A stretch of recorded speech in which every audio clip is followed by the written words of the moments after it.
көбөй жіберуге болады. Міне, 1 жылдығын ойлаған ел бидай егет, 10 жылдығын ойлаған ел ағаш егет, мәңгілігін ойлаған ел баласының жүрегіне ізгіліктің дәнін егет дейді. Қалай егеді оны?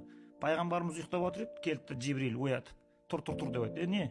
Осылай кеттік Құдайдың дәргейіне, миғражға қонаққа барамыз. Екеуі ұшып кетті. Ұшып бара жатыр еді, алыстан қараса, жаңағыдай 4-ші қатта бір кемпір мен шал отыр. Бүгін деп еді, адам ата Хауаны, тоқта, әке шешемізге сәлем берейік. Сонымен келді, пырақтан секіріп түсті, атасына 1 метр жақындап қалған кезде кілт тоқтайды пайғамбар, артқа қарай шегінеді де шешесіне сәлем береді. Амансыз ба апа? Балам Мұхаммед, қалайсың? Айналайын деп маңдайынан сөйтті. Бар енді атаңа сәлем бер. Атасына сәлем береді. Екеуі әңгімелеседі, сөйлесіп отырғанда не? Хауаны оң аяғын тартып қалып еді, нұр шықты. Бүкіл әлем, ғалам жайқалған жәннат болып кетті. Сол аяғын тартып қалып еді, от шықты, бәрін өртеп күл қылып ұшырып әкетті.